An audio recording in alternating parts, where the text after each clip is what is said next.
အားလုံးပဲမင်္ဂလာပါ Chapter 01နဲ့ပြန်လည်ကြိုဆိုလိုက်ပါတယ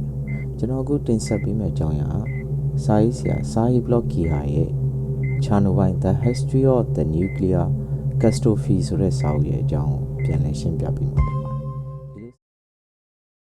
်အေဇင်းကခလုတ်ဟာဘာလဲဆိုတော့အနီရောင်ခလုတ်ကြီးတစ်ခုပါပဲအဲ့ဒီမှာရက်မယ်လို့လည်းရေးထားပါတယ်ဥမာကိုပြေးစက်ပေါ်မှာပြေးနေထိမ့်မရဖြစ်လာပြီးတော့အချိန်လျှော့ဖို့လိုတဲ့အခါမှာနှိပ်တဲ့ခလုတ်လို့ပေါ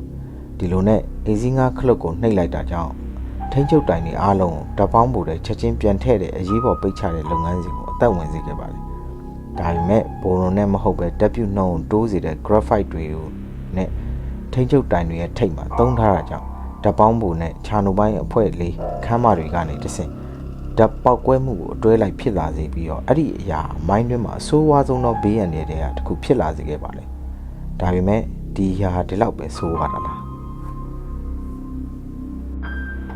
းပေါက်ကွဲမှုဖြစ်ပြီးဘာလို့ရမှမသိဖြစ်နေရကြောင်းမိသက်တစ်ဖွဲ့ကိုမီးလောင်တဲ့နေရာကိုမီးငိမ့်ပေးဖို့ချက်ချင်းခေါ်ခဲ့လိုက်ပါတယ်နေရာတိုင်းမှာလည်းမီးတွေတောက်လာနေပြီးအဖွဲ့လေးကလည်းလုံးဝကိုစုပ်ပြတ်တက်သွားခဲ့ပါတယ်ဒီလိုမိသက်သမားတွေကသူတို့ရဲ့တာမန်အကာအကွယ်ဝတ်စုံကိုဝတ်ပြီးကြီးမားဆုံးပြဿနာလို့ထင်တဲ့နေရာကိုမီးငိမ့်မှုအဆောက်အအုံရဲ့ခေါင်မိုးထိတက်လာခဲ့ပါတယ်ဒါပေမဲ့သူတို့တက်လာခဲ့တဲ့ခေါင်မိုးကအရန်ပြင်းထန်တဲ့ရေဒီယိုသတ္တုကြွမှုအပူတွေနဲ့လွှမ်းခြုံနေရကြောင်းသူတို့ရဲ့ဖက်နှက်တွေကစပြီးတော့အရေးပြောကျလာခဲ့ပါတယ်သူတို့ရဲ့ခေါင်မိုးတစ်လျှောက် graphite အတုံးတွေကိုတွေ့ခဲ့ရပြီးအဲ့ဒီအတုံးတွေကနေသေစေနိုင်လောက်တဲ့ပြင်းထန်တဲ့ရေဒီယိုသတ္တုကြွရောင်ကြီးတွေကိုထုတ်လွှတ်နေတယ်ဆိုတာကိုမသိပဲသူတို့ရဲ့ဖက်နှက်တွေနဲ့ကန်မာတော့တယ်ဒီလိုမျိုးပထမဆုံးစတင်တုံ့ပြန်သူတွေကပို့ပြီးတော့ဆိုးဝါးလာခဲ့ပြီးတော့မိနစ်ပိုင်းအတွင်းမှာねသူတို့ပြုတ်ဝံလာကြတယ်ခေါင်းကိုက်လာကြတယ်ပြီးတော့သူတို့ပါဇက်ထဲမှာလည်းတတ်ထုရတာတွေရလာကြတယ်ဒီလိုနဲ့မကြခင်မှာပဲသူတို့တွေအော့အန်လာကြပါတော့တယ်ဒါပေမဲ့မိသက်သမားတွေကတော့ဓာတ်ရောင်ကြီးအစိတ်တင်တာကိုဂျုံနေရတယ်ဆိုတာကိုမသိခဲ့ကြပါဘူးဒီနေရာတစ်ဝိုက်မှာဒီလိုမျိုးပြင်းထန်တဲ့တက်ရောက်မှုတွေရှိနေတယ်ဆိုတာကိုလည်းမသိခဲ့ကြပါဘူးဥပမာပြောရရင်ပီတာချက်ဗရီဆိုတဲ့လူဟာထရက်ကားတစ်စီးရဲ့တာယာကနေတတ်ထုအပျက်စီးတွေကိုဖယ်ရှားမိခဲ့လို့သူ့လက်ချောင်းတွေရေပြားတွေရေပျော်ကုန်ကြတယ်လို့ပေါ့ဒါတွေဟာဘာကြောင့်ဖြစ်ခဲ့ရတာလဲကဘာပေါ်မှာစိတ်တောက်ဖြစ်ဆုံးနေရကိုမိသက်သမားတွေဘလို့ကောင်းမွန်တဲ့အကာအကွယ်မှမပေးဘဲနဲ့ဘာကြောင့်ဝင်ခွင့်ပေးရတာလဲပြောရမယ်ဆိုရင်တော့စက်ရုံအလုပ်သမားတွေတင်ပောက်ကွဲမှုနဲ့ပတ်သက်ပြီးတော့ငင်းဆန်ကြတာမဟုတ်ဘူးအစိုးရကိုယ်တိုင်ကလည်းပါနေလို့ပါအင်ဂျင်နီယာကောင်းဆောင်အနာတိုလီဒီယာလော့ကိုယ်တိုင်ကတော့ဒါပိုင်ခမ်းမကြီးတစ်ခုတည်းသာပျက်စီးသွားတယ်လို့ထင်နေခဲ့ပါတယ်။တက်ရောင်ဒီအစိတ်သိမ်းမှုကြောင့်စပြီးအော့အန်လာကြတာတော့မှအလုပ်သမားတွေကတုံလှုပ်သွားလို့နေမကောင်းဖြစ်တာလို့လည်းသတ်မှတ်ခဲ့ကြတယ်။ဒါပေမဲ့အဲ့ဒီတက်ပိုတဲ့ငင်းဆိုမှုတွေကိုပါသူတို့ဆက်လုပ်ခဲ့ကြပါသေးတယ်။ဒီဓာတ်ပေးစက်ရုံကြီးရဲ့ဒိုက်တာအကြီးတန်းစီမံခန့်ခွဲမှုလည်းဖြစ်တဲ့ဘစ်တာဘရီယူကနော်ဟာမတ်စုတိုတစ်ခုကိုချက်ချင်းထုတ်ပါဖွဲ့လေးရဲ့ခေါင်မိုးပဲပျက်စီးသွားပြီးဓာတ်ရောင်ကြီးအဆင့်ကလည်းတစ်စက္ကန့်1000 မိုက်ခရိုရိုတိုဂျင်မန်ရှိတယ်လို့ပါတီကောင်းဆောင်တွေစီကိုလှမ်းပြောခဲ့ပါတယ်။ဒါပေမဲ့ဘရူးကနော့ဟာဓာတ်ရောင်ကြီးအဆင့်တိုင်းတာတဲ့ကိရိယာလေးမှာအမြင့်ဆုံးပြမှတ်က1000ပဲရှိတယ်ဆိုတာကိုတော့ထည့်သွင်းမစဉ်းစားခဲ့ပါဘူး။သို့ပေမဲ့လည်းမိုက်ခရိုတိုရင်ဂျင်9500တိုင်းတာမိခဲ့တဲ့စက်ရုံအလုပ်သမားတယောက်နဲ့ထိတ်တိုက်တွေ့ရပြန်တော့လေဘရူးကနော့ဟာသူ့ကိုအလုပ်ထုတ်ပစ်တဲ့ခဲ့ပါတယ်။သူကဓာတ်ရောင်ကြီးအဆင့်ကတိုင်းတာနိုင်ခြင်းရဲ့အရန်မြင့်မားနေတာကိုတင်ပြဖို့ပြက်ကွက်ခဲ့ပြီးအဲ့ဒီအစားအမှားတွေသာတင်ပြခဲ့ပါတယ်ဒီလိုဖြစ်ပွားပြီးတဲ့နောက်နေ့မနက်မှာတော့အစိုးရပောက်ကွဲမှုနဲ့ပတ်သက်တဲ့သတင်းကိုလင်းလင်းမြန်ဖုံးပြဖို့လုပ်ခဲ့တာကြောင့်ညင်းပယ်မှုတွေကလည်းပိုလို့တော့များလာခဲ့ပါတယ်ဒီအချိန်ရဲ့ဆွဲငင်အောင်ညင်းဆန်ပြီးအနီးနားကနေပြည်သူလူထုတွေကြားမှာထိတ်လန့်မှုတွေဖြစ်စေခဲ့ပြီမယ်အစိုးရကတော့ဆက်ပြီးအတန်တိတ်နေခဲ့တာတမျိုးလုံးရေဒီယိုသတ္တုကြွအမှုန်တွေလွင်မျောနေတဲ့အချိန်ကလေးတွေကိုပြပြမြို့ပေါ်မှာလမ်းတွေပေါ်မှာစော်ကစားဖို့ဆက်လက်ခွင့်ပြုပေးနေခဲ့ပါတယ်ပြီးတော့အဲ့ဒီနေ့ကပုံမှန်နေတာတဲ့ຫນွေဦးရာသီရဲ့နေ့တစ်နေ့လည်းဖြစ်တာကြောင့်မင်္ဂလာဆောင်ကလည်း9ခုလောက်ထိရှိနေခဲ့ပါတယ်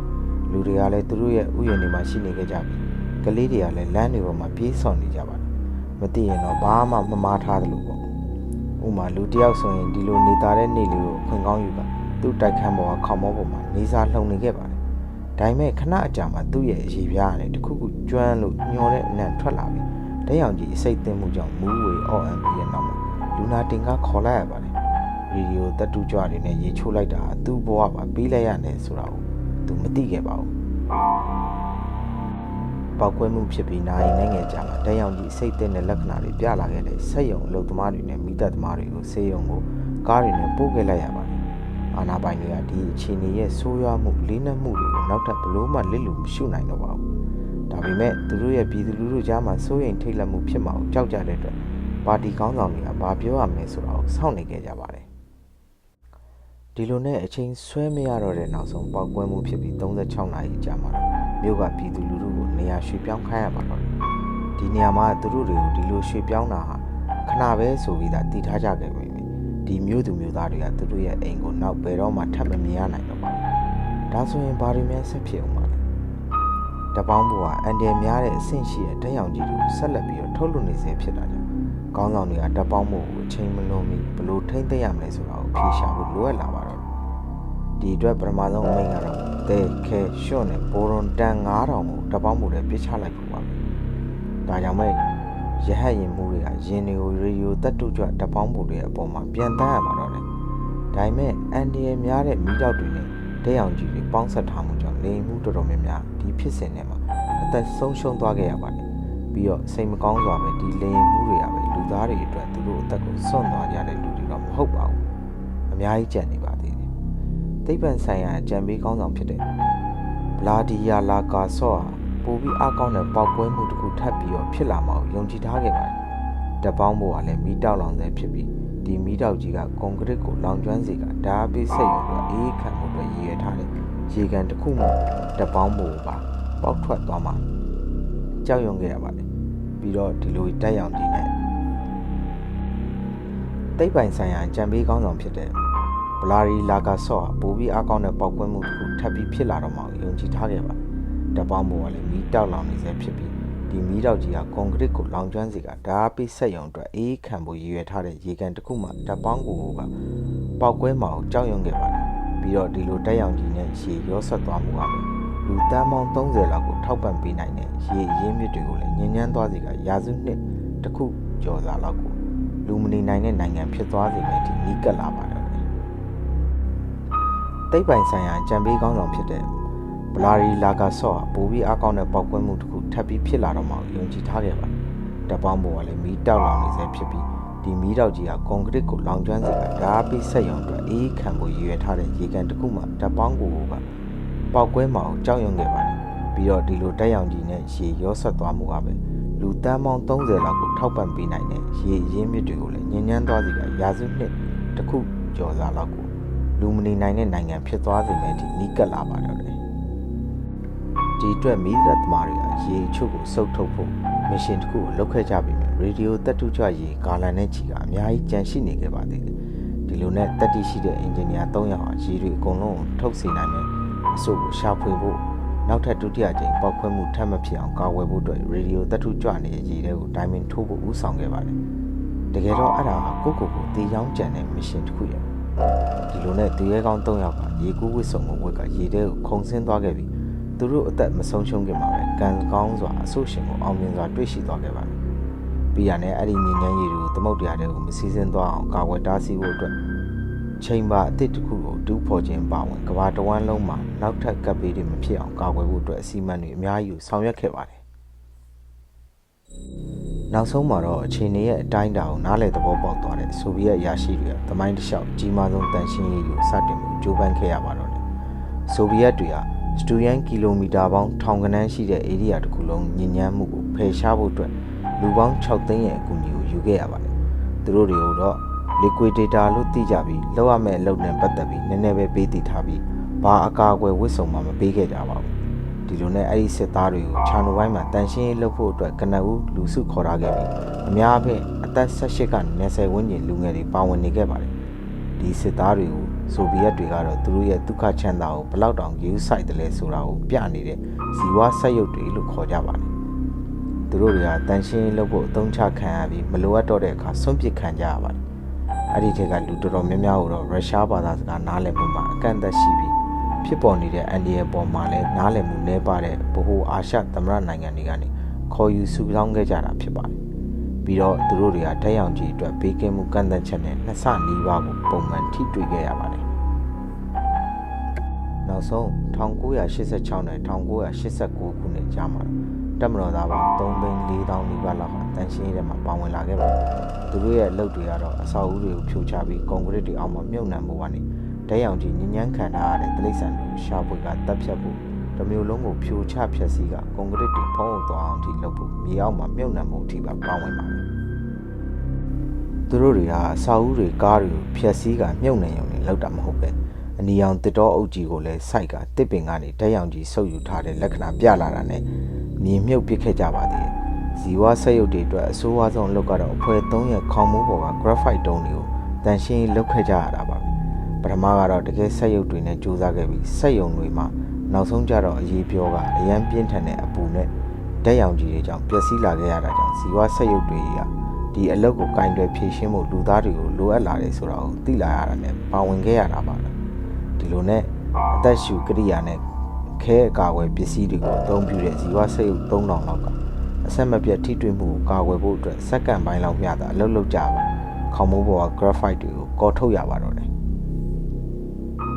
နောက်ဆုံးမှာတော့ဓာတ်ရောင်ကြီးအစိတ်သင့်မှုရဲ့ပထမဆုံးသားကောင်ဟာတည်ဆုံးလာခဲ့ရပါတယ်ဓာတ်ရောင်ကြီးပြန့်နှံ့မှုကိုထပ်ပြီးတော့တားဆီးနိုင်မှုအတွက်လူတွေလောင်းတွေကိုထားတဲ့ဇုံအတွင်းမှာဆွန့်ပစ်ပါတော့တယ်အလောင်းကောင်တွေကိုပလတ်စတစ်နဲ့ထုတ်ကပလတ်စတစ်ပတ်ထားတဲ့အခေါင်းထဲကိုထည့်ပြီးသွတ်တစ်တာထဲမှာထည့်ခဲ့ရပါတော့တယ်အဲ့ဒီနောက်အဲ့ဒီခေါင်းတလားတွေကိုတင်းញိုင်းတွေမှာခက်နဲ့ထည့်ကအပေါ်ကနေပြီးလက်မြေကြွေပြားနဲ့အုပ်ထားရပါတော့လူတွေလောင်း28ခုကိုတားမြစ်ထားတဲ့မြို့ရဲ့အကျွင်းကြံတွေနဲ့အတူဆွန့်ပစ်ခံထားပြီးဘယ်တော့အခါမှဧည့်သည်တွေပန်းတွေဇာပနာတွေထားခွင့်မရှိတော့တာနောက်ဆုံးအနေနဲ့တန်ရှင်းရဲ့အကြီးမားဆုံးအပိုင်းကတော့ပျက်စီးထားတဲ့တပ်ပေါင်းပေါ်ကနေဓာတ်ရောင်ကြီးဖြာထွက်မှုကိုဖုံးအုပ်ဖို့နဲ့ပိတ်ထားလိုက်ဖို့အတွက်အလေးချိန်တန်ပေါင်း4သိန်းရှိတဲ့ကွန်ကရစ်တူကြီးတိဆောက်ရတာပါဒီလှုပ်ဆောင်ချက်အတွက်လုံသမားပေါင်း2သိန်းလောက်ကိုရွေးချယ်ခဲ့ပြီးချာနိုဝိုင်းတန်ရှင်းရေးနေရာနဲ့အန်ဒီအများဆုံးနေရာကိုထိတွေ့လာခဲ့ရပါတယ်6မီတာအထူရှိတဲ့ကွန်ကရစ်နေရန်ကြီးကိုအဖွဲ့4ရဲ့ပတ်ပတ်လည်မှာတိဆောက်ထားပြီးတော့တပေါင်းဘိုတစ်ခုလုံးကိုကွန်ကရစ်တွေထဲမှာထာဝရမြုပ်လိုက်ဖို့အတွက်ကာထားတဲ့နေရန်အတွင်းကွန်ကရစ်တွေသွန်ချပစ်ပါတော့တယ်ချာနိုဝမ်ပောက်ကွဲမှုဟာလူပေါင်းများစွာကိုသေစေနိုင်ခဲ့တဲ့အပြင်တဘာဝပတ်ဝန်းကျင်ကုန်ကျစရိတ်များစွာကလည်းလူထောင်ပေါင်းများစွာအတွက်ထိခိုက်စရာဖြစ်လာခဲ့ပါတယ်ဒါပေမဲ့ချာနိုဝမ်ဖြစ်စဉ်ဖြစ်ပြီးတဲ့လူဘလောက်ကဓာတ်ရောင်ကြီးတင့်ခဲ့ကြတယ်လေဆိုတာကိုတိုင်းတာဖို့ဆိုတာအရင်ခက်ခဲခဲ့ပါတယ်သို့ပေမဲ့လည်းသိပ္ပံပညာရှင်တွေနဲ့ပညာတော်သင်တွေကဆိုဗီယက်တွေရဲ့မူလတင်ပြချက်တွေကမှန်မှန်ကန်တဲ့အကြောင်းသက်သေပြကရှာဖွေလေ့လာဖို့အတွက်အစွမ်းကုန်ကြိုးစားခဲ့ပါတယ်ဆိုဗီယက်ကတရားဝင်ထုတ်ပြန်ထားတဲ့ချာနိုမိုင်းကြောင့်တည်ဆုံးခဲ့ရသူအရေးသွား32ဦးသာရှိနေပြီးအခုချိန်ထိရုရှားမှာလည်းဒီတိုင်းသာတည်ထားဆဲဖြစ်ပါတယ်ဒါပေမဲ့ပောက်ကွဲမှုဖြစ်ပြီးတဲ့နောက်ပိုင်းနှစ်တွေမှာတည်ဆုံးခဲ့ရတဲ့သူတွေရောဘယ်လိုလုပ